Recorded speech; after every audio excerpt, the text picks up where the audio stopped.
kitabu cha Zaburi sura hiyo ya kwanza, mstari ni huo wa 3 mpaka wa 4. Alafu tena kitabu hicho cha Wafalme wa Pili sura yake ni hiyo ya 7, mstari huo wa kwanza mpaka wa 6. Kama umekwisha kuandika basi tusome ile Ayubu sura ile ya 22 mstari wa 28. Nawe utakusudia neno, nalo litathibitika kwako, na mwanga utaziangazia njia zako. Kuna mambo kama 7 hivi ambayo yanatafsirika kama neema 7 za kuimarishwa kwa hatua za mtu, na tunataka kuomba wakfu, utakaso nyayo za miguu yetu. Neema muhimu ambayo unapaswa kuibeba kama neema na kama roho ni mawazo yanayothibitika. Mawazo ya mtu ama fikra za mtu ndipo mahali ambapo mimba ya ulimwengu wake ujao inapotungwa. Hapo juu kwenye kichwa, hapo juu kwenye mawazo, hapo ni mahali ambapo Mungu anadondosha wazo, lakini pia na shetani anaweza akapatumia vile vile akadondosha na yeye wazo, lakini vile vile na mwili wako wenyewe au nafsi yako mwenyewe inaweza ikadondosha wazo hapo hapo kichwani.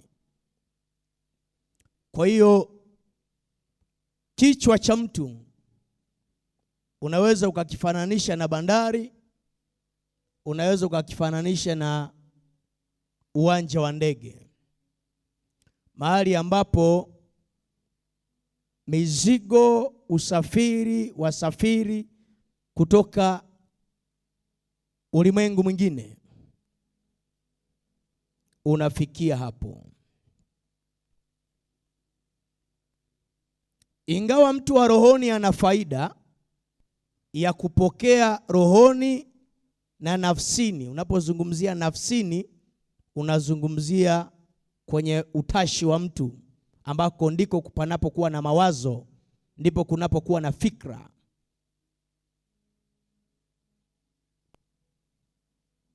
Ndipo penye akili, hapo nafsini.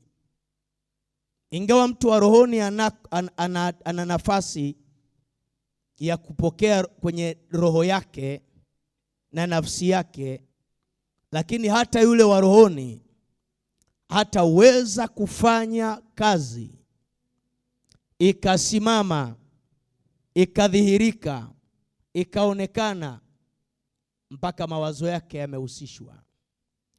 Ndio maana Daudi anamuomba Mungu, anamwambia mawazo ya moyo wangu na maneno ya kinywa changu na yapate kibali mbele zako. Kwa nini anaomba juu ya mawazo? Anaomba juu ya mawazo kwa sababu yakiingia yanapanda mbegu ndani yake. Ile mbegu inaleta nguvu ama inaleta udhaifu. Ile mbegu inapelekea utekelezaji wa kile kilicholetwa kwenye akili yake. Lakini kwa asilimia kubwa mtu huwa ana mawazo mazuri juu ya nafsi yake mwenyewe na juu ya maisha yake mwenyewe. Sasa Ayubu anaomba juu ya wazo. Kusudio, fikra ambayo imepewa neema machoni pa Mungu, kwamba wazo lako wewe limepita. Yaani kabla hujaliwaza, Mungu anakuambia wazo lako wewe limepita. Yuda Iskarioti anamfuata Yesu akiwa amebeba kikosi cha askari wa Kirumi, wakuu wa makuhani pamoja na Mafarisayo. Wanaenda kumkamata Yesu pale bustanini Getsemane kwenye mlima wa Mizeituni. Anapofika pale, Yesu anampa fursa ambayo kwenye Biblia wamepewa fursa hiyo watu wachache sana. Anapewa fursa ya kutenda mambo yote yaliyoko moyoni mwake. Yesu ni neno la Mungu. Yesu ni nafsi ya Mungu. Yesu ni Mungu mwenyewe. Anatoa leseni ya kufanya jambo lolote lililoko ndani ya moyo wa Yuda, tena alifanye kwa haraka. Kila mtu ana wakati wake, lakini wakati wa mtu umewekwa kwenye fumbo la mawazo yake. Yale anayoyawaza wakati wake na akayatenda kwa wakati wake, yote yanayoingia akilini yakifanywa, huyo mtu yuko kwenye wakati wake.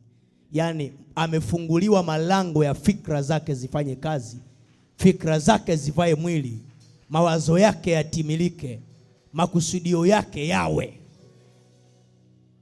Wakati wa mtu umefungwa kwenye fikra na mawazo yake, yale mawazo anayoyafikiria na anayoyawaza yakivaa mwili, amekuwa mtu wa majira yake. Anaweza akatamani kuwa mfalme kama wengi walivyotamani kuwa wafalme. Ni wazo alikuwa nalo pia Absalom, likaanguka. Ni wazo ambalo alikuwa nalo pia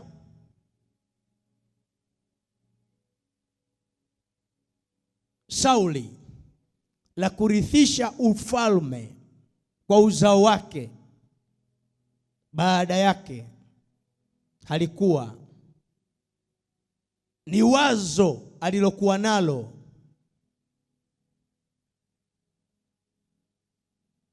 ila halina nguvu ya kusimama kwa miguu yake. Halina nguvu ya kupigana dhidi ya upinzani wa wazo hilo, na halina nguvu ya kushinda wapinzani wa hilo wazo, likaanguka.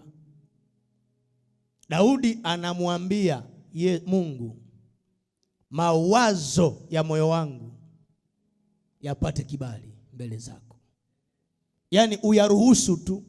Hajamwambia uyafanyie kazi, hajamwambia uyajibu, hajamwambia uyatende, ila yapate kibali mbele zako. Ukiyakubali hayo mawazo ninayoyawaza, yakikubalika tu, nitakuwa vile ambavyo ninatamani kuwa, na nitakuwa vile ambavyo nimepanga kuwa, na nitafika pale ambapo nimetamani kufika. Sitakuwa na ratiba ya mipango mingi isiyokuwa. Sitakuwa na ratiba ya mawazo mengi yasiyosimama. Mawazo yasimame, mipango isimame, maono yasimame, ndoto isimame, fikra isimame, mawazo yasimame, mipango isimame, maneno yasimame, fikra zisimame. Utakusudia neno nalo litasimama. Kati kidogo. Hivi ni nini kingetokea na ungekuwa wapi kama ungekutana na Yesu uso kwa uso na akakupa fursa kama fursa aliyokuwa amepewa Yuda?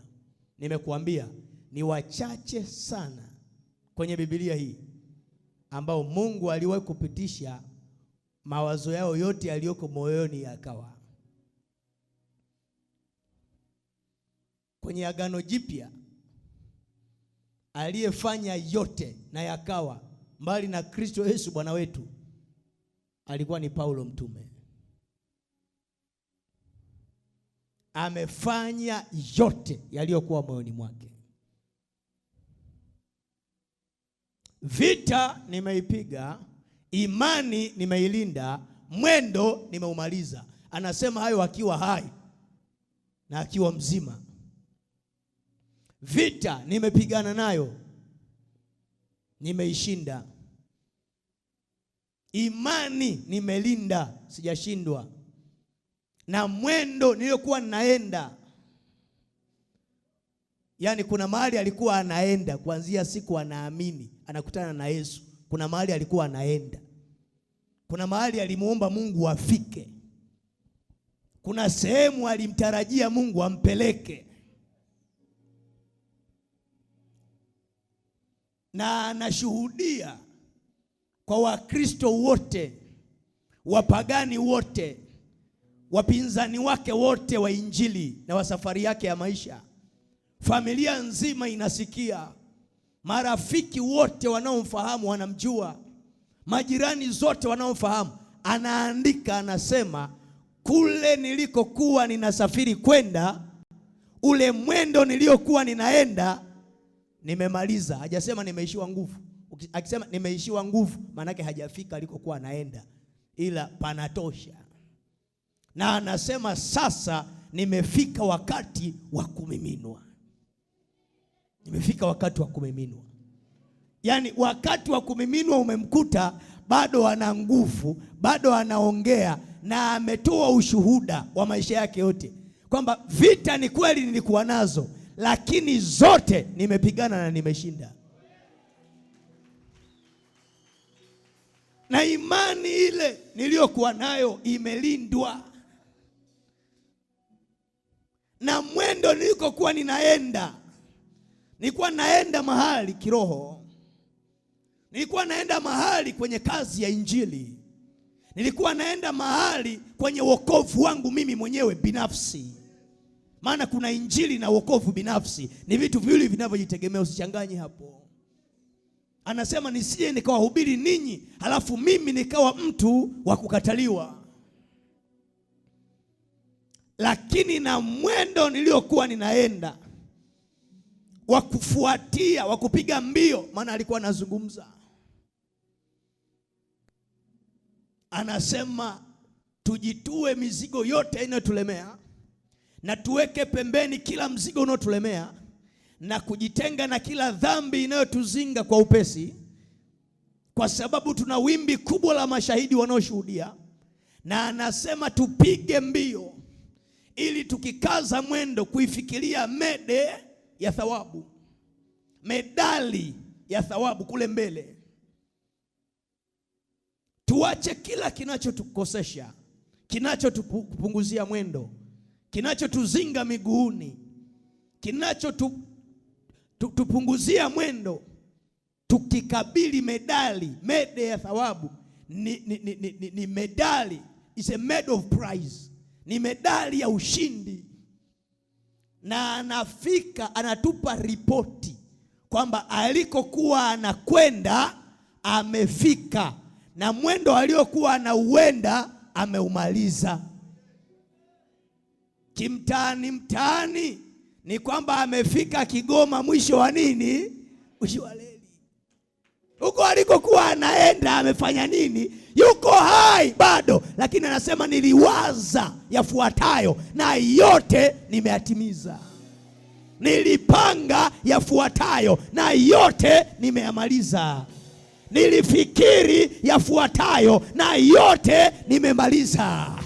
Niliomba yafuatayo na yote nimemaliza. Bwana na athibitishe mawazo yako. Bwana na athibitishe fikra zako. Bwana na athibitishe mipango yako. Yesu, thibitisha mipango ya watu wako. Thibitisha mawazo ya watu wako. Thibitisha fikra za watu wako. Thibitisha mawazo ya watu wako. Thibitisha mipango ya watu wako. Thibitisha maono ya watu wako. Thibitisha malengo ya watu wako. Thibitisha Bwana maombi ya watu wako. Yathibitike hayo unayoyapanga. Yathibitike hayo unayoyawaza. Yathibitike hayo unayoyafikiri. Yathibitike hayo unayoyaomba katika jina la Yesu.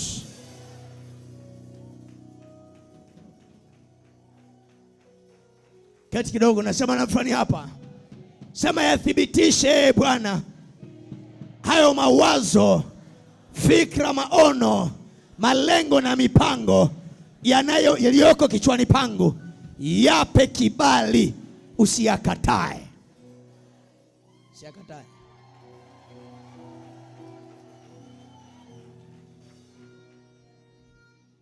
Anaandika Daudi, anasema na ahimidiwe Mungu wangu asiyekataa maombi yangu. Hajasema ameyakubali, ila hajafanya nini? Hajayakataa. Hajayakataa. Yaani usipokataliwa wewe na usipozuiliwa wewe, wewe ni shujaa mwenye kutisha. Wewe ni shujaa mwenye kutisha. Kati Paulo anaandika, anasema kuna mlango mzuri na wakufaa umenifungukia huku Efeso. Kuna mlango mzuri na wakufaa umenifungukia huku Efeso, lakini ni wengi wanipingao. Lakini ni wengi wanipingao.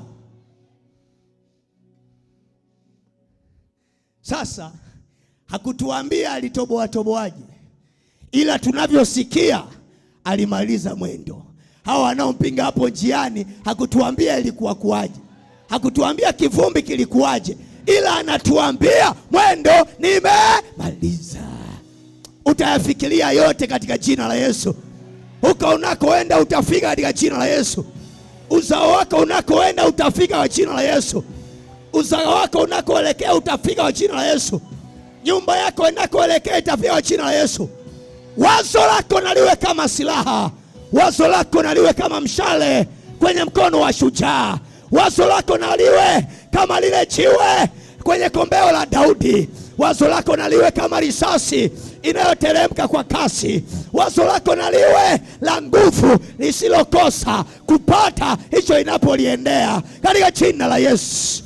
Wazo lako litarejea likiwa limeshika jani bichi mkononi. Kechi Nuhu akiwa kwenye safina akahofu, akasema Mungu amenisahau. Akamuomba Mungu, akamwambia Bwana unikumbuke.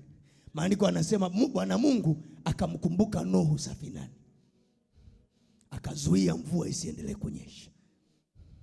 Maana watu wote walikuwa wameshakufa juu ya uso wa nchi. Viumbe wote walikuwa wameshakufa juu ya uso wa nchi. Ila bado mvua inanyesha na bado chemichemi zinaendelea kutoa maji chini ya uso wa ardhi. Maana hata sehemu yenye maji mengi, kama pana chemichemi, ukiangalia utaona kuna maji yanayopanda ndani ya maji. Nuhu akaangalia, akasema kama watu wote wamekufa na viumbe wote wameangamia, nimebaki mimi na familia yangu na hawa wanyama, lakini bado hasira ya Mungu ni kubwa. Bado maji yanaendelea kuteremka kutoka mbinguni na yanaendelea kupanda kutoka chini ya uso wa nchi. Ni nani anayetafutwa kama sio nafsi yangu? Akamwambia Mungu nikumbuke. Maana kila mtu ameangamia, anayetafutwa ni mimi. Nisikilize, linatafutwa wazo lako. Wazo lako ndio linawindwaga. Na leo litapewa nguvu kama ya mshale kwenye mkono wa shujaa, kama upinde kwenye mikono ya mtu hodari, kama risasi mikononi mwa askari. Bwana na atakupa ushindi, hautazuilika kirahisi. Penya wazoe, penya. Penya fikra, penya. Penya ombi, penya. Penya wazoe, penya. Penya fikra, penya. Penya wazoe, penya. Penya fikra, penya. Penya pasipo penyeka. Sema wazo langu litataga katika jina la Yesu, na litatotolesha hapo lilipotagia katika jina la Yesu. Utakusudia jambo nalo litakuwa. Unakusudia wazo nalo linakuwa. Unakusudia jambo nalo linakuwa. Leo utakusudia na litakuwa. Nasema leo utakusudia nalo litakuwa. Nasema leo utakusudia nalo litakuwa. Nasema leo utakusudia nalo litakuwa. Pokea. Keti. Niko na mtu fulani hapa. Niko na mtu fulani hapa. Walikuwa wawili tu Biblia nzima. Mmoja Agano la Kale na mwingine Agano Jipya, ambao mawazo yao yote yalikamilika. Mara ya mwisho Wayahudi wanamuona Paulo ni wakati amekamatwa na Wayahudi. Sura ya 27 amekamatwa na Warumi kwa mashtaka ya Wayahudi. Anapelekwa Rumi ili aende akahukumiwe. Ndio ilikuwa mara yao ya mwisho. Wanasema yule hawezi huko. Maana wangeshamuua kitambo kama walivyomuua Masihi. Wangeshamwangamiza kitambo kama walivyokwisha kumwangamiza Yakobo nduguye Yesu. Wangeshamuua zamani kama ambavyo walimuua Stefano kwa mawe. Wangewatenda mabaya kama walivyowatenda mitume wengine wote. Ila Paulo alikuwa na uraia wa Rumi na alikuwa na uraia wa Israeli. Kwa wakati Wayahudi wanakuja kumpiga mawe na wanakuja kutumia nguvu ya Warumi kumkamata, akajitambulisha kama Mrumi. Akasema mimi ni Mrumi. Mimi ni Mrumi. Sasa uruhusiwi kumpiga, kumdhuru, kumtesa raia wa Rumi. Wala uruhusiwi kusikiza mashtaka yake nje ya ardhi ya Rumi, Italy yenyewe. Kwa hiyo ikabidi mashtaka yake yote ya Wayahudi kutaka kumuua ikabidi yabadilishwe, yawe kusafirishwa kupelekwa Rumi.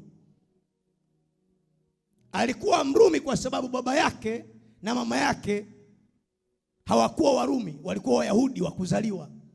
Ila baba yake alinunua uraia wa Rumi ili aweze kutoa faida ya ule uraia wa dunia nzima inatawaliwa na dola hilo. Popote atakapokuwa atakuwa raia anayetambuliwa, anayefahamika kwamba ni raia wa hadhi ya juu. Paulo akazaliwa na baba aliyenunua Urumi. Kwa wakati anaulizwa na wale askari wa Kirumi na gavana wa Kirumi anaitwa Felix, akamuuliza, wewe uliupataje uraia? Kwa maana mimi niliupata kwa mali nyingi.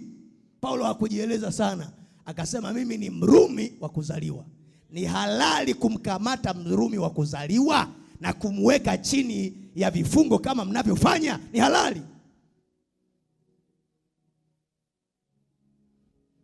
Hafiki rahisi mpaka wazo litimie.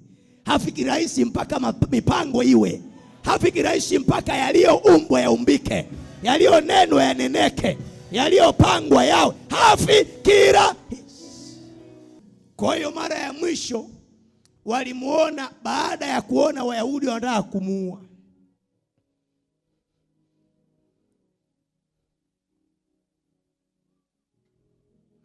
Na wamekuja kwa hasira, vile anavyomtukuza na kumdhihirisha Yesu, wamechukizwa. Ilibidi gavana Felix, kwa kusikia ni Mrumi na amesema hivyo hadharani na akiogopa ghadhabu ya Kaisari, ikabidi ampe askari watakaomlinda 450 wamlinde Paulo mtume. Askari 450, 200 wanaenda kwa farasi, 250 wanaenda kwa miguu. Na Paulo amewekwa katikati ili asije akapatwa na dhara lolote. Akawekwa kwenye merikebu, akaanza kusafirishwa. Anasafirishwa, anakutana na adha kubwa. Sura ya 28 kitabu cha Matendo ya Mitume. Kwa siku zaidi ya 27 hawasitoke kuangalia jua. Merikebu imekumbwa na dhoruba ambayo haijawahi kuwako. Maji yanajaa ndani ya merikebu. Ila Paulo amebeba wazo la kupeleka injili kwa Kaisari. Anawaambia wale askari na wale wafungwa, msiogope enyi waume. Msiogope enyi waume. Kwa maana merikebu itazama na mizigo itapotea yote. Lakini hakuna hata miongoni mwenu atakayeangamia, wala unywele wake hautapotea juu ya uso wa maji. Malaika yule ninayesimama mbele yake amenitokea usiku wa leo. Na ameniambia, malaika yule aliyenitokea usiku wa leo ameniambia ya kwamba hata angamia hata mtu mmoja. Merikebu na mizigo itazama, halafu nyie mtaelea. Mwenzako umeona wazo hilo? Kwamba meli ulioko ndani yake itazama kwenye maji, na mizigo waliobeba itazama yote. Hata kifurushi kimoja hakitaokoka, ila watu wataelea. Tafuta thamani ya X. Tafuta thamani ya X. Kwamba merikebu itazama na mizigo itazama. Tafuta kasi ya merikebu ilikuwa inaenda kilomita ngapi kwa saa, na hao watu walikuwa wana uzito kiasi gani, na maji yalikuwa yana nguvu kiwango gani. Max 100. Swali ni moja tu. Nguvu ya wazo. Amekuja malaika akalidondosha kwenye kichwa cha Paulo kwamba meli inaweza ikazama na mizigo inaweza ikazama, ila watu wataelea. Jaza kwenye sehemu iliyoachwa wazi hapo. Kwamba meli itazama. Uko kwenye meli. Meli itazama na mizigo yote itazama. Halafu hata unywele hautaonekana juu ya maji. Nani anayeweza akaingia kwenye maji na unywele usionekane juu ya uso wa maji?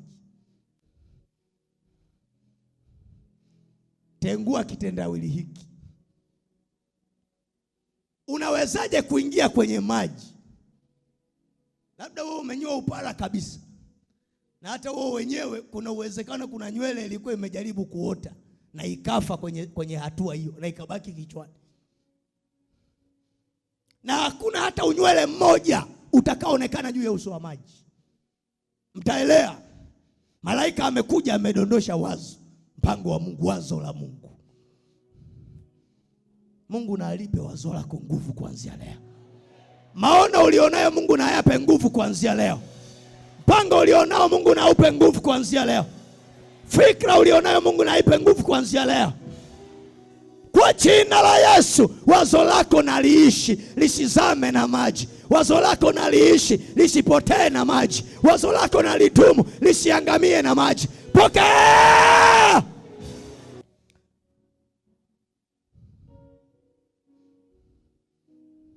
Utawauliza wale watu wa kile chama chenye miaka mingi waliokuwa wanamwambia mwenyekiti wao fikra zake zifanye nini. Utawaulizi kwa nini? Fikra zake zifanye nini? Ukitoka hapa uwaulize kwamba kwa nini mlikuwa mnamwambia mwenyekiti wenu fikra zake zifanye nini, na alikuwa ni mmoja tu anayeambiwa fikra zake zidumu. Baada ya yeye hakuna kumwambia fikra zidumu. Aliyekuwa anaambiwa fikra zake zidumu alikuwa mtu huyu mmoja tu. na ndiye akaheshimika Afrika na dunia nzima, akatambuliwa nchi nzima.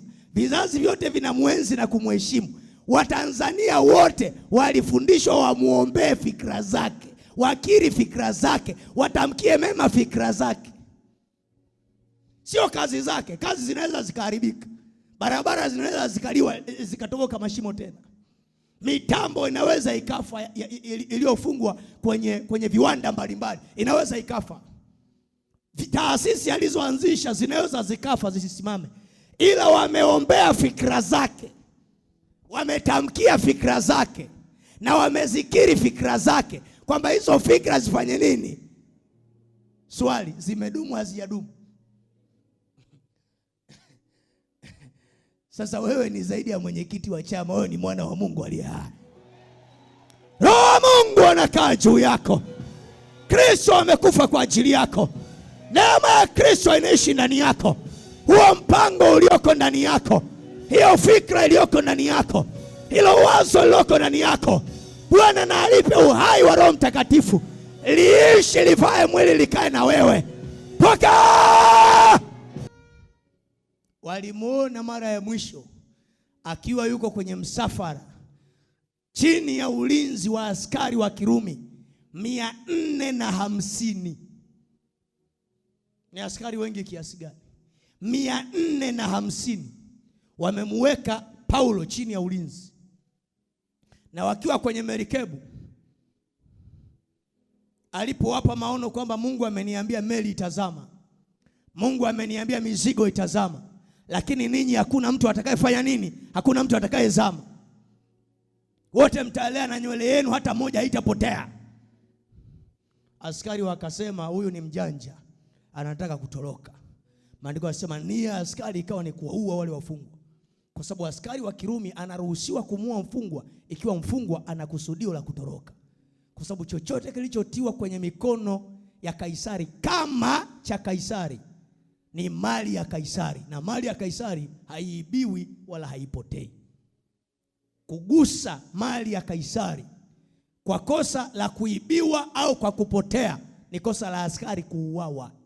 Ndio maana unaona mara kadhaa Paulo alipokuwa gerezani kule Ufilipi, alipokuwa pamoja na Sila, alipoona milango ya gereza yule askari imefunguka na kwamba hao wafungwa vifungo vyao vyote vilikuwa vimekatika kutoka mikononi na miguuni, akafuta upanga wake akitaka kujiangamiza, kwa sababu alijua kama amepotea hata askari mmoja, yule mkuu, kama mfungwa mmoja amepotea, yule mkuu wa gereza atapoteza maisha yake. Kwa hiyo akaona kuliko enda akapoteza maisha yake kwa mateso makali, bora ajiangamize. Paulo akauponya uhai wake, akamwambia usijidhuru, sisi wote tuko hapa.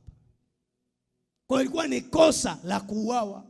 Maandiko yanasema katika merikebu askari wakakusudia kuwaua, wakiona kwamba meli inazama, akionekana hata mtu mmoja ameponyoka ameishi, halafu na mimi kwa bahati mbaya nikaonekana nami nimeishi, nitauawa. Bora tuwaue wafungwa, tutafute jinsi ya kujiokoa.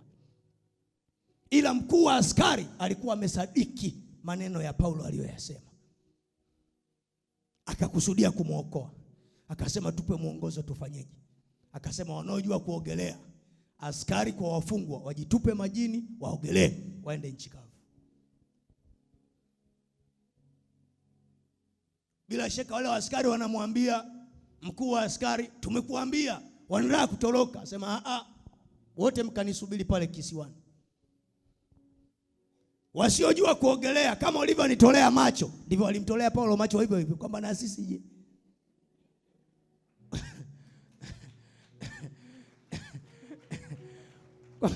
Kama muujiza gani unaanza kusema wanaoweza watangulie, sisi je? Akawaambia nyie chukueni vipande vya mbao, kaa juu ya vipande vya mbao, alafu jirushe kwenye maji. Kama ninavyokuona ambavyo ungerudi nyuma, usubiri wenzako watangulie, uangalie kwanza. Maana watu wa mwilini kuamini ni kuona, ila watu wa rohoni unaamini kwanza ndio uone baadaye. Merikebu inazidi kujaa maji, inazidi kufurika maji. Kwa hata mwoga wa mwisho ikabidi achukue kipande cha mbao ajitupe kwenye maji. wakaona walipojitupa kwenye maji wameelea. Sio tu kuelea, wakaanza kwenda kwa kasi kana kwamba wamepanda speedboat. Wakawapita njiani wale wanaojua kuogelea, wakawatangulia wale wanaojua kuogelea. Nisikilize mwana wa Mungu, kuna mbao imeshaachiliwa inaitwa msalaba. Kuna mbao imekwisha kuachiliwa inaitwa mti wa uzima. Kuna mbao imekwisha kuachiliwa inaitwa msalaba wa Bwana wa mabwana. Juu ya hiyo mbao hakuna atakayepotea. Juu ya hiyo mbao hakuna atakayeangamia. Juu ya hiyo mbao hakuna atakayeteseka. Juu ya hiyo mbao hakuna atakayepotea. Juu ya hiyo mbao utauona ushindi wako.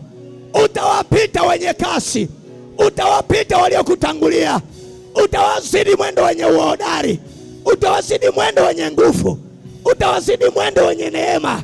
Utawazidi waliokutangulia. Kwa maana imeandikwa na imenenwa, nina akili nyingi kuliko walimu wangu, nami nina maarifa na hekima kuliko wakufunzi wangu. Bwana na akupitishe kwa mbao upite hao waliokutangulia. Bwana na akupitishe kwa mbao uwazidi washindani wako. Bwana na akuzidi waliotangulia, akuzidi waliokutangulia, uwazidi waliotangulia, akuzidishie kwa waliokutangulia. Pokea kasi, pokea mwendo, pokea mwenendo, pokea utukufu, pokea. Hey! Kuna mbao kwa wale wasiojua, kuna mbao kwa wale wasio na uwezo, kuna mbao kwa wale wasio na mjomba mjini, kuna mbao kwa wale wasio na namba ya simu ya kupigia, kuna mbao kwa wale wasio na rushwa ya kutoa, kuna mbao kwa wale wasio na hongo la kuonga, kuna hey! Kwa wale ambao vyeti haviruhusu, kuna mbao. Kwa wale ambao hawana refari serikalini, kuna mbao. Kwa wale ambao hawana mjomba mjini, kuna mbao. Kwa wale ambao hawana simu moja ya kupiga, kuna mbao. Maandiko yanasema wakaogelea, wakakiona kisiwa mbele yao, wakafika. Wale wasio na ambao wale wasio kuogelea wakawatangulia wale wanaojua kuogelea.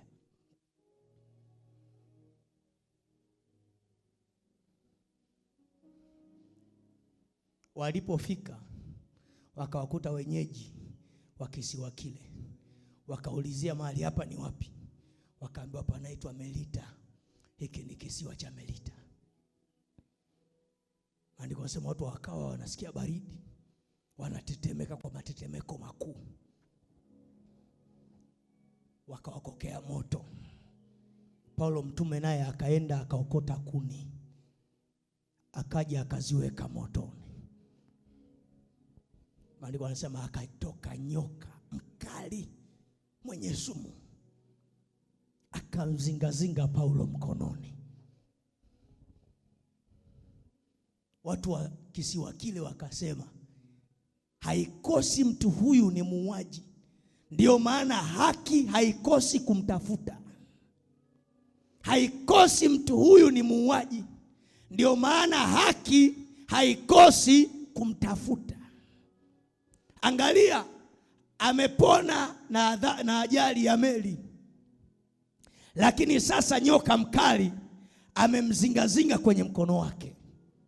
Na wanajua makali ya yule nyoka, na kwamba huwa hapotezi muda, anapiga, anagonga haraka, na anapeneza sumu yake mwili mzima.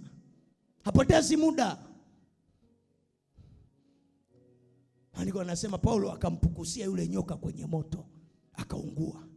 Wakamkazia macho, wakasema bila shaka atavimba na ataanguka na kufa ghafla. Wakamtolea macho, wakaona muda unazidi kwenda, hapatwi na dhara lolote, havimbi, haanguki wala hafi. Wakakimbia kijijini, wakaenda wakamletea ng'ombe pamoja na wanyama wengine, wakataka kuwachinja mbele yake, wakamwangukia wakisema yeye ni Mungu. Paulo akaambia, subirini niwaambie, mimi sio Mungu ila nina Mungu. Mimi sio Mungu ila nina Mungu. Akawahubiri habari njema, wakaokoka, wakamwamini Yesu. Ikapita merikebu nyingine ya Rumi, wakawaambia tuna wafungwa hapa, wanaenda Rumi, wanapaswa kwenda kuhukumiwa kwenye mahakama za Rumi, Italy kwenyewe kule.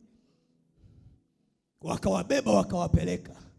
Kitabu cha Matendo ya Mitume kinaishia hapo, wako safarini wanaenda. Bila shaka hao watu wa Melita ndio waliokuwa wamepewa machapisho ya mwisho na Paulo mtume mwandishi kuhusu maandishi ya kitabu cha Matendo ya Mitume. Ila tunaona habari kule kwa Wakorinto zinafika, akiwa ameshafika Rumi. Na maandiko yanasema akawatumia salamu wa Korinto, akawaambia watu wa nyumba ya Kaisari wanawasalimia. Yani si tu kwamba amefika na Rumi penyewe, ila wameokoka mpaka familia ya Kaisari mtesa Yesu, Kaisari muua watu, Kaisari mtenda mabaya, wameokoka, ni watoto wake wa kiroho. Na anawatumia wa Korinto salamu, anawaambia jamani, watu wa nyumba ya Kaisari ni wanangu wa kiroho, ni ndugu zenu katika Bwana, nao wawasalimu. Ingawa alihesabika kama mwanakondoo, alihesabika kuuawa, lakini alikuwa hafi kirahisi. Amepenya-penyaje mpaka kwa watu wa nyumba ya Kaisari hajaandika, ila tulichopewa ni salamu kutoka kwa watoto wake wa kiroho. Ni watoto wa nani? Wa jemadari na mfalme wa dola lenye nguvu dunia nzima ya wakati ule, linalotawala karibu ulimwengu wote uliostaarabika na ulioelimika wa wakati ule. Asia yote anaitawala, Ulaya yote anaitawala, na sehemu za Afrika anatawala. Anapeleka salamu kwamba watu wa nyumba ya mtawala wa dunia wanawasalimia, ni ndugu zenu katika Bwana. Huyo akikuambia mwendo nimeumaliza, naomba uelewe kwamba amemaliza nini? Mwendo. Sasa siku hizi mnabadilisha hayo maandiko. Mtu amekufa kwa sigara zake, mnasema mwendo ameumaliza. Alikuwa anaenda wapi?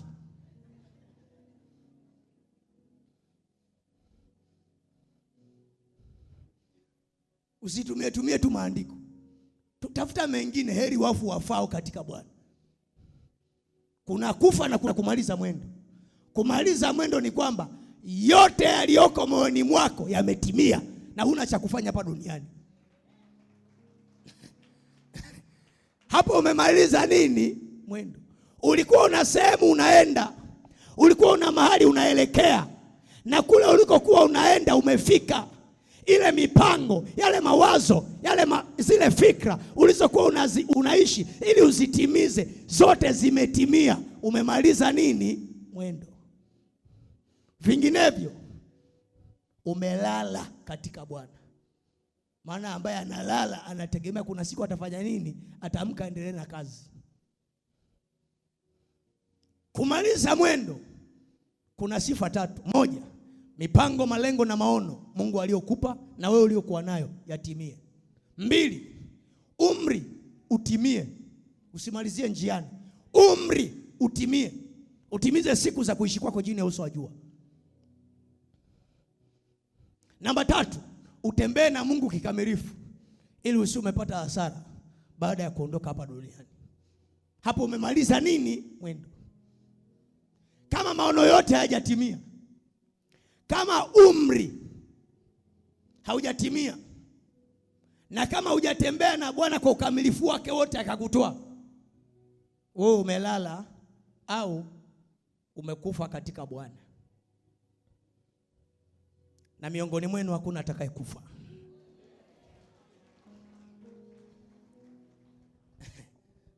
Nimetoka kuupa utakavyoondoka. Wewe utamaliza mwendo, ufi, utamaliza mwendo. Sitakufa mimi, kwa maana imeandikwa, alaye mwili wa Kristo, anywaye na damu yake, hata kufa ataishi. Sitakufa bali nitaishi na kusimulia matendo makuu ya Mungu. Utaishi wewe mpaka utakapomaliza mwendo. Mwendo umemaliza, imani umelinda na mwendo umemaliza. Amekufa akiwa amekwama kwenye kichaka kwa pombe. Amekwamia kichakani. Amelia hapo, hamna aliyemsikia usiku mzima. Kapigwa na baridi, akafa kwa baridi. Imani, vita umevipiga, imani umeilinda, mwendo umemaliza. Wakati mwingine namsingizia Mungu, Bwana ametoa na Bwana ametwaa. Mungu akikwambia nionyeshe siku niliyemtoa huyu, utamwambia nini? Mwambie Mungu, nisaidie nisiondoke kwa hasara, nisiishi kwa hasara. Kuna kitu umeweka ndani yangu, kuna wazo umeweka ndani yangu, kuna mpango umeweka ndani yangu, kuna fikra umeweka ndani yangu. Ishi katika jina la Yesu. Mtu wa pili aliyemaliza yote yaliyokuwa moyoni mwake alikuwa ni Suleiman. Hapo sizungumzii mazingira ama circumstances. Nazungumzia neno ambalo limezungumza wazi wazi, expressly and literally. Sizungumzii mazingira, maana ukisema mazingira utasema Baba Ibrahim alimaliza. Ukizungumza utasema Henoko alimaliza. Ukizungumza utataja watakatifu wote. Ila wale ambao Biblia imewatamka kwamba yaliyokuwa moyoni mwao, yaliyokuwa mipango yao, zilizokuwa njia zao wamemaliza. Wa pili ni Suleiman. Maandiko yanasema katika kipindi cha miaka 4 ya kutawala kwake Suleiman mwana wa Daudi, mfalme wa Israeli, alitimiza yote yaliyokuwa moyoni mwake. Yaani alikuwa mtawala aliyetawala miaka 40. Ila ndani ya miaka 4 ya utawala wake alikuwa ameshafanya yote yaliyokuwa moyoni mwake. Maandiko yanasema akajenga nyumba ya Mungu, akajenga na nyumba ya mfalme, akafanya na yote yaliyokuwa yameujaa moyo wake. Kwa mengine yote aliyoyafanya baada ya miaka 4 yalikuwa ni mambo ya ziada yanayotoka kwenye fikra za watu wengine, yanayotoka kwenye mashauri ya watu wengine, yanayotokana na moyo wa maoni ya watu wengine. Ila ya kwake alishamaliza toka alipokuwa ametawala miaka 4 tu. Na hiyo miaka 4 ya utawala wa Suleiman ndiyo miaka ya utakatifu wake, ndiyo miaka ya kutembea katika ukamilifu wake. Baada ya hapo alikuwa ameshayamaliza yote aliyokuwa nayo moyoni, akaanza kupotoka katika njia zake. Lakini ndani ya miaka 4 ya kwanza ya kutawala alikuwa amemaliza yote. Wewe una mipango mingapi? Una mawazo mangapi? Na si mipango na mawazo tu. Una maono na ndoto ngapi? Fikra zako zinaenda mpaka wapi? Halafu piga mahesabu, kila ulichowaza, kila ulichofikiri kingetimia, ungekuwa mtu wa namna gani? Mungu na atoe kibali kwa mawazo yako. Mungu na atoe kibali cha fikra zako. Yuda angekuwa watatu wa kutimiza mambo hayo. Yesu alikuwa amempa uwanja wa wazi. Akamwambia alipokuwa ameenda pale bustanini Getsemane, katika mlima wa Mizeituni. Bustani ya Getsemane iko ndani ya mlima wa Mizeituni, hapo chini ya mlima. Unaanza kwanza bustanini, ndani ya mlima huo ndipo unakwenda kileleni, katika kilele cha mlima wa Getsemane, mlima wa Mizeituni. Yuko hapo anaomba. Yuda anakuja na askari na wakuu wa makuhani pamoja na Mafarisayo, anakuja hapo.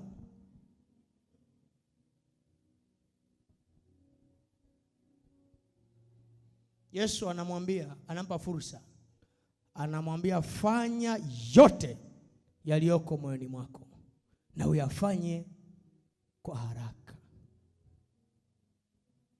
Yuda akachagua kwenda kumbusu busu la usaliti, akiwaambia nitakaye mbusu ndiye mkamateni.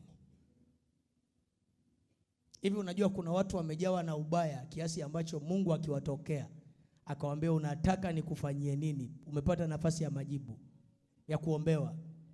Atamwambia Mungu, mimi utakachonipa kitakachonifurahisha, nenda kamwangamize fulani. Yani anachuki mpaka anasahau kuishi. Anachuki mpaka anajisahau yeye mwenyewe. Anachuki mpaka anasahau kwamba yeye ni nani. Nisikilize, adhabu kubwa zaidi kwa adui yako sio yeye kufa au kupatwa na mabaya, bali ni wewe kufanikiwa na kuneemeka mbele yake. Si kila adui anastahili kufa, ingawa kuna wengine ni wakufa. Ila si kila adui anastahili kufa, ila wengine ni wakuishi na kuona Mungu aliyokutendea, kwa sababu hawatashuhudia huko kuzimu, ila wakiwa wanaishi Mungu atawatia haya katika nyuso zao. Daudi anasema waaibishwe, wafedheheshwe wanaoninuia mabaya, wawe kama makapi mbele ya upepo. Malaika wa Bwana wafuatie, njia yao na iwe giza na utelezi. Mungu na akusaidie uneemeke mbele ya watesi wako, uneemeke mbele ya wakuchukiao, katika jina la Yesu. Wazo likithibitika, hatua za mtu zitathibitika. Mungu natakase mawazo yako. Na wewe ambaye mawazo yako yamekuwa ni senta ya shetani na ibilisi kutagia hapo vitu vyake, mawazo yako na yatakasike, yaoshwe, yawe safi, ili iwe senta ya Mungu, ili mipango, mawazo na makusudi ya Mungu yasimame, yatimie, yatimilike na yawe katika jina la Yesu. Pokea hiyo neema ya wazo kutimilika, wazo kuwa na kuumbika, wazo kufanyika, wazo kukamilika, wazo kusimama. Pokea. Alikuweko mtu mmoja anayeitwa Ahithofel. Ahithofel alihudumu kwenye utawala wa mfalme Daudi, na Daudi alimuita Ahithofel kwenye utawala wake kwa sababu Ahithofel alikuwa na aina ya mawazo na mashauri ambayo yanasimama, yanatimia. Yaani Ahithofel akiwaza kitu na akikisema kinakuwa kama alivyosema. Kwa Daudi akamchukua, akamweka awe miongoni mwa washauri wake wa maisha yote, wa kudumu, all time and full time advisor and counselor wa utawala wa mfalme Daudi. Maandiko yanasema Ahithofeli alipokuwa akisema, alikuwa ni kama Mungu asemaye, au kama asemaye kwa neno la Bwana, na si uganga, kwa sababu Daudi alikuwa ni miongoni mwa wafalme wacha Mungu zaidi juu ya Israeli. Anatangulia Daudi, anafuata Yehoshafat, alafu na wa mwisho ni Hezekia, watatu. Hao ndio top 3 best God fearing kings of Israel kwenye Biblia. Alikuwa anaongozwa na manabii wakina Nathan, kwa alikuwa hana mchezo na Mungu. Ila Ahithofeli alikuwa na neema. Alichokuwa nacho ni neema ya mawazo yake kuthibitika na maneno yake kusimama sawa sawa na alivyosema. Anasema neno la Ahithofeli aliliheshimu na liliheshimiwa na lilithaminiwa kuliko uhai wake mwenyewe. Yaani Ahithofeli akisema, lile neno lake lina nguvu kuliko yeye kuwa hai. Yaani lile neno halitatanguka, litakuwa kama alivyosema. Bora yeye auawe, ila lile neno lazima litasimama tu. Sasa pakatokea uhaini. Serikali ya Daudi ikapinduliwa na mwanae Absalom. Absalom akachukua jeshi lote likawa upande wake. Absalom akakokota wazee wa Israeli wote wakawa upande wake. Absalom akawa na umati na ufuasi wa Israeli wote ukawa upande wake. Daudi akakimbia na walinzi wake tu. Daudi akauliza, "Yuwapi Ahithofeli?" Akasema, "Uishi milele bwana wangu mfalme." Huyo mjumbe akasema, "Ahithofeli, tazama, yuko pamoja na Absalom mwanao." Maandiko yanasema Daudi akaanguka kifulifuli. Yaani sio kifudifudi, kifulifuli. Akamuomba Bwana akasema, "Bwana na abatilishe shauri la Ahithofeli." Hajasema Bwana abatilishe nguvu za jeshi. Jeshi liko kinyume chake, limemuasi jeshi lake lote. Wazee wa Israeli wamemuasi, wako kinyume chake. Hajasema mashauri ya wazee. Absalom mwanae amekusudia kumuua Daudi baba yake ili atawale, maana amejua hatampa ufalme yeye, na Absalom ni firstborn na alishajiandaa kuwa mfalme siku nyingi. Adonia alijaribu na yeye baadaye, lakini huyu Absalom alishajaribu wakati Daudi anaishi na ana nguvu bado. Anamjua Absalom ana roho mbaya. Absalom alikuwa anasimama kwenye lango la mji wa Yerusalemu wakati watu walipokuwa wanaingia kwa mfalme. Anamuita, anamwambia, "Njoo." "Unaenda wapi wewe?" Anasema, "Nakwenda kumwambia haya na haya." Akamwambia, "Tazama, mimi ni mfalme na mimi ni mwanamfalme, nina nguvu na hekima kuliko baba yangu mfalme. Baba yangu ni mzee, atakawiza shauri lako. Niruhusu saa hii ili niende nimalize jambo lako." Nani ambaye atamkatalia mwanamfalme? Anasema, "Nenda kafanye, nenda kafanye." Sasa kwa kufanya hivyo akachota mioyo ya Israeli ikamwandama. Daudi yuko ikulu anasubiri watu waje, watu hawaji. Ameteka mioyo ya Israeli wote. Mwaka kwa mwaka anasema akawa anasimama kuwafanyia onyesho la wazi Israeli wote. Alikuwa ana nywele ndefu na zinaota kwa haraka, zinapita mpaka kiunoni.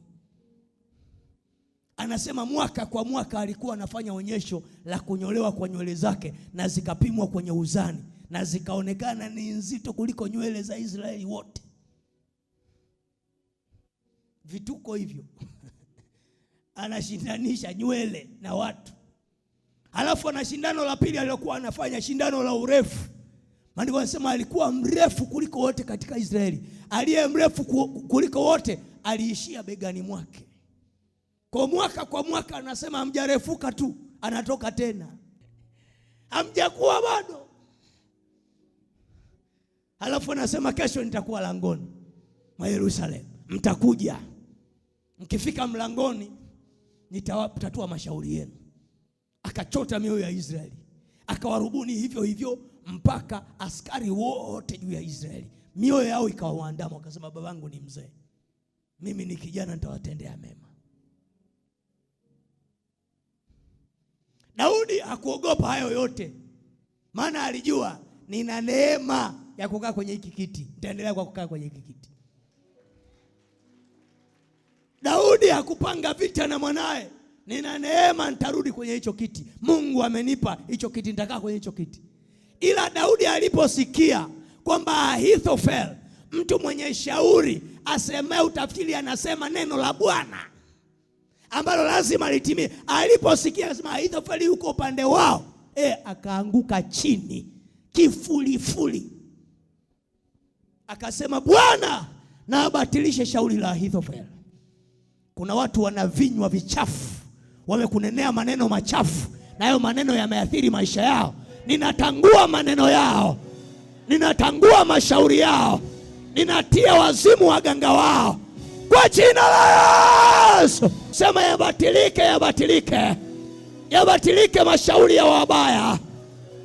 Ahithofeli, libatilike shauri lako.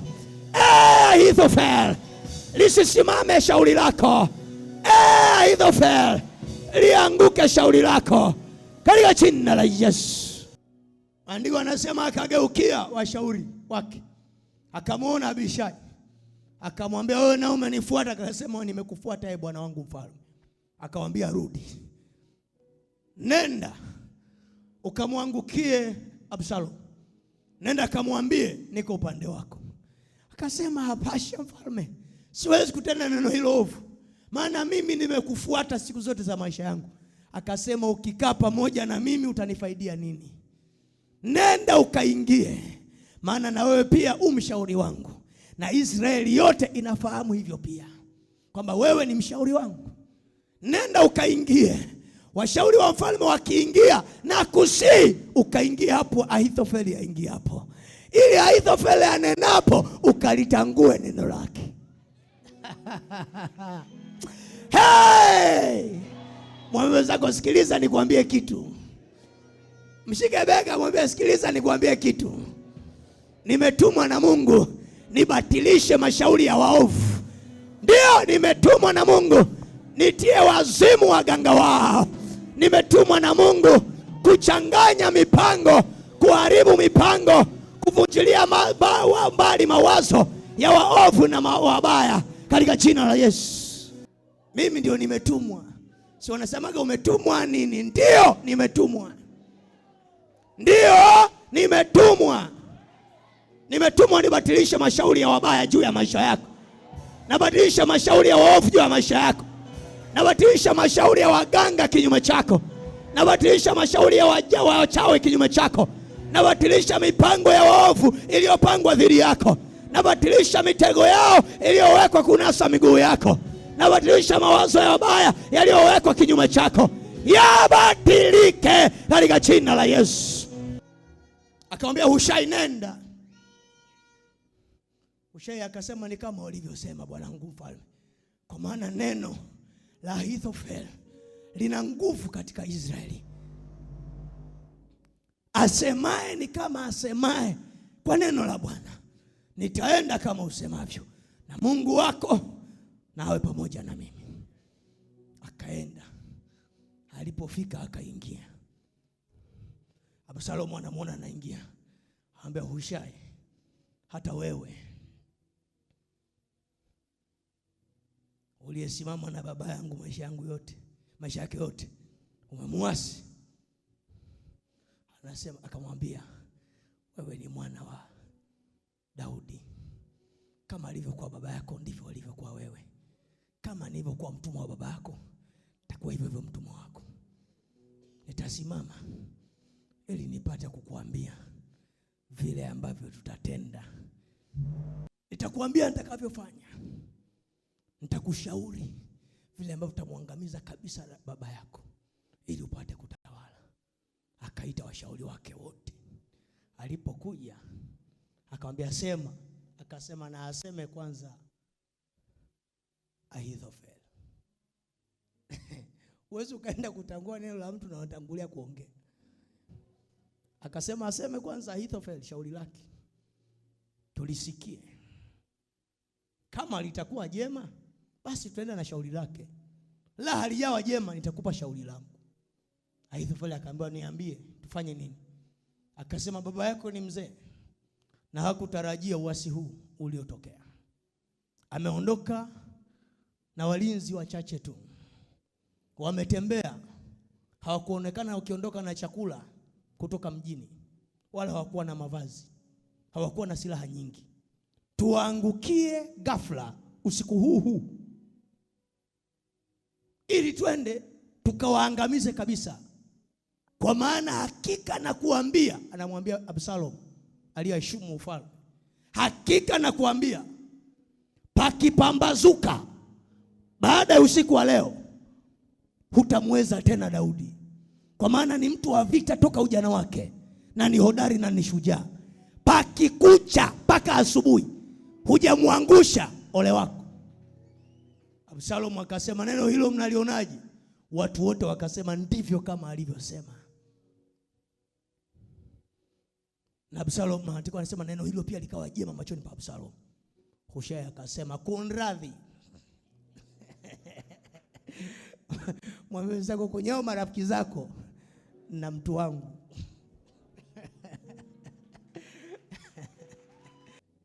Akasema kunradhi. Akasema neno hilo ni jema. Wataka kusema nini? Akasema, angalia, baba yako, nimesimama mbele ya baba yako miaka hii yote alipokuwa mfalme.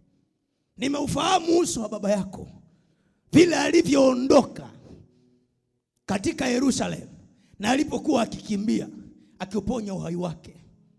Alikuwa kama simba aliyekasirika, na kama dubu aliyejeruhiwa sana. Usiku wa leo ana ghadhabu. Angalia utakapompelekea jeshi usiku wa leo, kwa sababu ya ghadhabu hiyo ataliangusha jeshi lote. Na asubuhi watu watakaposikia kwamba jeshi limeanguka usiku wa leo, watu wote watakuasi na watakuangusha wewe. Akawaambia, tafadhali toa wiki 2, jeshi lijipange, lifanye mazoezi ya kutosha, jeshi liongezeke, silaha zitafutwe, ili tumpe Daudi wiki ngapi? 2 ajiandae. Huyu ni pandikizi la nani? La Daudi. Na neno la Hushai limesema, mkiacha paka pambazuka paka asubuhi, ole wenu. Maana Daudi ni mtu wa vita, anachokihitaji. Huyu anabatilisha ile neno la Ahithofeli. Akasema tujiandae, ili tukienda vitani tumeenda vizuri. Daudi ana hasira usiku wa leo. Ameondoka hapa kama simba mwenye ghadhabu, naam, kama dubu aliyejeruhiwa. Chochote kitakachoingia leo kwenye kambi yake usiku wa leo atakiangamiza. Umesahau alivyomfanya huyo Goliati. Umesahau alivyowafanya Wafilisti.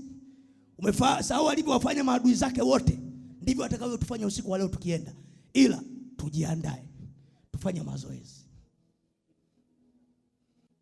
Maandiko anasema neno hilo Bwana akalipa kibali, likawa jema zaidi masikioni mwa Absalomu, na likapendeza wazee wote. Ahithofeli akasimama akasema, ndivyo mfanyavyo? Anasema, angalia, mtaangamia. Absalomu usiku ule ule, siku ile ile akaondoka Ahithofeli, akaenda akajinyonga. Alijua neno lake analolisema halitanguki. Akaenda akajinyonga. Akasema, mtakacho kutana nacho wenyewe, sitakuwepo. Akaenda akajiua. Niko anasema alipoona hilo neno limekwisha kutimia na kwamba Ahithofeli amekwisha kujinyonga, ndipo Hushai akatoka, akaenda akamnong'oneza mjumbe, akamwambia, kimbia haraka kwenye kambi ya Daudi, kamwambie hivi na hivi, hayo yote ulioyaona na ulioyasikia. Tena mwambie kwamba neno hilo la Ahithofeli limebatilika, na angalia una wiki 2 tu za kujiandaa, wanakuja baada ya majuma 2. Tena akamwambia, angalia, huyo Ahithofeli amejinyonga, hayupo tena. Ndiko anasema huyo mjumbe akaenda akakimbia. Daudi akamwona mjumbe anakimbia, akauliza, ni nani ule? Akasema, ni mjumbe wa habari. Akasema, kuna nini? Yaliyotokea. Akafika Daudi akamlaki, akamwambia, niambie mwanangu yalivyokwenda. Akamwambia, hivi ndivyo alivyokwenda. Anasema Ahithofeli alisema hivi na hivi, lakini Hushai akamwambia haya. Alipomwambia, tazama, wazee wote wa Israeli pamoja na Absalomu, huyo mtoto, hajamuita huyo mfalme, huyo mtoto,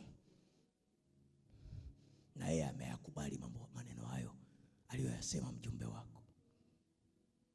Lakini umepewa wiki 2, baada ya wiki 2 watakupandia tena. Tazama, hilo neno la Ahithofeli lilipobatilika, amejiua.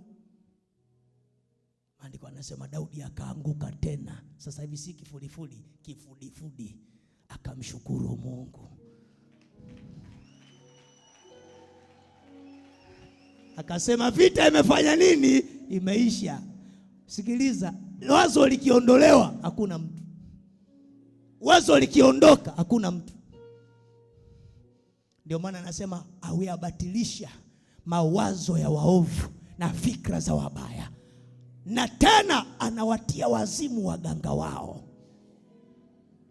Yaani mganga anapanga havipangiki, anafanya havifanyiki. Mipango, mawazo yanafanyika hayafanyiki. Wazimu unawaingia waganga wao, maana mipango imekataa kusimama, mawazo na malengo yamekataa kuwa. Hey! Sema wametiwa wazimu waganga wao. Wazo lao limebatilika na fikra zao zimeanguka, hazitasimama. Umekuja kubatilisha mawazo ya wabaya, umekuja kutia wazimu waganga wao katika jina la Yesu. Baada ya kipindi hicho kutimia, jeshi likatimia. Kumbuka Daudi anahitaji usiku mmoja tu kujiandaa kwa vita. Ni mtu wa vita. Mafuta yake ni ya vita. Anahitaji usiku mmoja tu kuweka mipango yake. Pakikucha asubuhi humwezi tena. Baada huo muda ukaenda, wakapanga jeshi. Jeshi likapigwa vibaya sana na Absalomu akaanguka, akaangamia. Daudi akarejea kwenye kiti chake, akaendelea kutawala.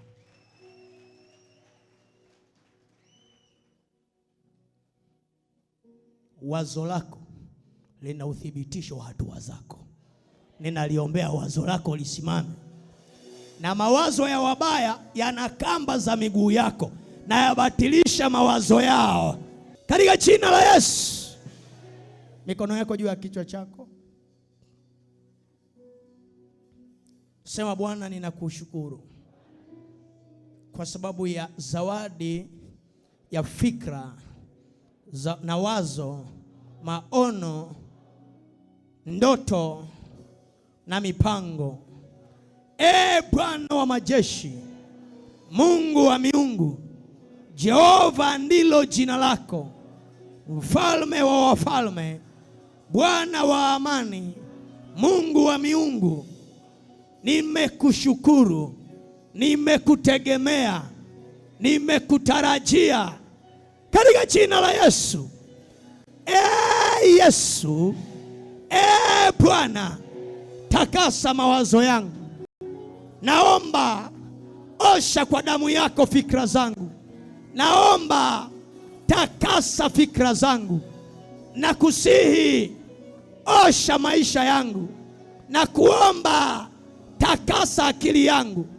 Ondoa uharibifu wa kila aina, wa kujitakia na wa kutakiwa, kujitamkia na kutamkiwa, kujipangia na kupangiwa, kufikiria na kufikiriwa, kujipandia au kupandiwa. Yesu, ninaomba mawazo ya moyo wangu na maneno ya kinywa changu na yapate kibali. Wazo utakalonipa, wazo lenye upako, kama wazo la Daudi la kuhifadhi mazao na kuondoa njaa juu ya nchi. Wazo hilo lisimame, wazo hilo lisimame, wazo hilo litimie.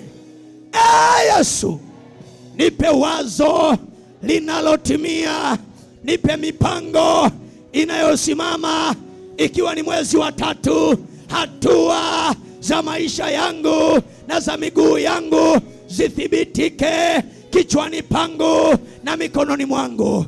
Chochote chema kinachoingia akilini mwangu kikae pia na mikononi mwangu. Chochote chema ulichoweka kwenye akili zangu kiingie na machoni pangu. Chochote chema kilichoingia kichwani pangu ukitiishe miguuni pangu.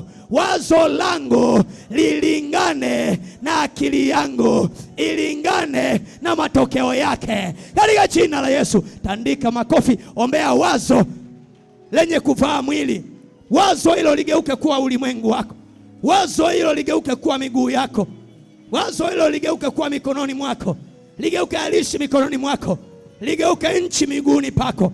Ligeuke vitu mikononi mwako. Ligeuke nchi miguuni pako. Wazo lisimame. Wazo lisimame. Wazo litimie. Wazo liwe. Wazo lisimame. Wazo liumbike. Wazo litimie. Wazo liumbike. Wazo litimie. Wazo lisimame. Utakusudia jambo nalo litakuwa. Omba neema ya kukusudia vinavyokuwa. Utakusudia nalo litakuwa. Utakusudia nalo litakuwa. Naomba ukusudie jambo litakalokuwa mwezi huu wa 3. Lolote naomba ukusudie jambo. Usiangalie benki account yako, usiangalie uwezo wako, usiangalie nguvu yako. Kusudia jambo nalo litakuwa. Sema Bwana, ninaenda kukusudia jambo. Naomba litimie. Miguu yangu ilikanyage na mikono yangu ilimiliki. Nitakamilisha. Ndio, wazo hili litakuwa kwa jina la Yesu. Wazo hili litaumbika kwa jina la Yesu. Wazo hili litatimia kwa jina la Yesu. Wazo hili litavaa mwili kwa jina la Yesu. Wazo hili linakuwa nyumba. Wazo hili linakuwa ardhi. Wazo hili linakuwa biashara. Wazo hili linakuwa ndoa. Wazo hili linakuwa uchumi. Wazo hili litakuwa. Wazo hili litaumbika. In Jesus name we pray. Yani kabla ya kuomba utakusudia. Lakini Isaya anasema wajapokuwa katika kusema nitasikia na nitatenda. Kabla hujaomba, ukiwa unayazungumza tu hiyo mipango, unaisema tu, unayawaza tu hayo malengo, unayasema na kuyasema, hayo mambo anasema yatakuwa. Ujapokuwa katika kunena, yatakuwa mambo hayo. Yataumbika mambo hayo. Yatasimama mambo hayo. Naomba utakaso wa kinywa chako, ili yale mema unenayo yaumbika na yasimame na yatimie. Kwa jina la Yesu. Sema wazo langu na lisimame. Maneno yangu na yatimie.